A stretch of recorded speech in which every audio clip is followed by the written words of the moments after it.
school last year. Rwanda just came out of almost genocide in 1994. 24 years later, almost every child of primary school age in Rwanda goes to school for free. You can register a business in Rwanda within 6 hours online, and if you show up in the office, you can do it in 2 hours. The only Carnegie Mellon engineering campus in the whole of Africa is in Rwanda.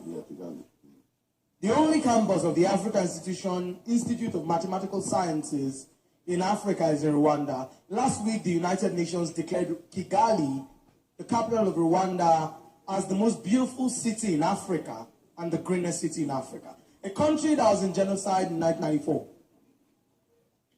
Claire Akamanzi, who runs the Rwanda Development Board, which is a cabinet position equal to the Ministry of Economy in Nigeria, is a 37-year-old young woman who was my senior, 1 year just ahead of me at the Harvard Kennedy School. Singapore, 5 million people, 142% mobile penetration rate into their country, top 5 least corrupt countries in the world, almost like 5% unemployment rate, 97% literacy rate, a country that Lee Kuan Yew picked up 30-something years ago and wrote his book From Third World to First, a country that people laughed at. When the UAE became a republic, when Nigeria became a republic in 1960, the UAE was still just a group of emirates that were covered by sand and water. Today, last year when the Prime Minister of the UAE sponsored 20 of us Kennedy School students to come to the UAE to understudy their public policy frameworks for 1 week, I had the privilege of engaging the Prime Minister and 4 of the ministers. And they are already planning to export their last barrel of oil.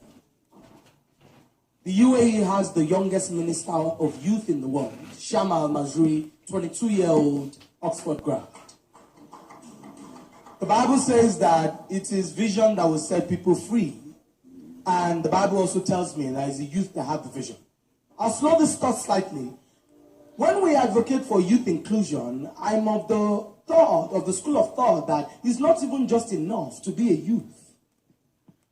What I want to see is more young people with competent character and capacity in positions of authority. Because what we would simply do is to replace irresponsible old people with irresponsible young people. So we're not even wanting just any kind of youth. We want quality young people that have a deep understanding of the issues, that would be able to challenge the status quo. And I will rest my case by returning home to saying that at the end of the day, leadership is at the very core of all that we're going to do. You cannot have a country where the legislature is in bed with the executive, such that there's no checks and balances like I was taught in separations of power in SS2 government. You cannot have a country where the worst people who have set for jobs in every sector and did not find are the ones you recruit as our teachers. You cannot have a country where 70-year-olds are the ones who want to be governors and presidents. Reason being that there's no way they should be deliberating on the future they are not going to be part of. And in closing, I just want to say something that I say again, because all my mentors taught me the importance of repetition. It is that Occupy Nigeria 2012, when the children of the poor in this country rise against the children of the rich, that is the beginning of the revolution. You guys can sit in your nice, cozy-looking homes, believing that Nigeria belongs to just a few people. But until your children are not able to come back home on holiday, you will understand the reality of the Nigeria that we are creating, where young people have no jobs. So in 2012, poor young people didn't go to the poor parts of Nigeria. In Lagos, for example, area boys went to Victoria Garden City and told them that if they don't come out and give them food and stuff, they will go into their estate and rape all their daughters. And so, as we talk about the issue of unemployment, Chief Raymond Dokwesi, I thank you, I celebrate you. I believe that this is not a conversation that must end here. Yeah. Because the media is responsible for framing these conversations. This event has 500 people in this room, but it can reach 5 million people when AIT puts it on television tonight. So this conversation needs to continue. Let it be your social responsibility. Because the great men are the ones that think of legacies.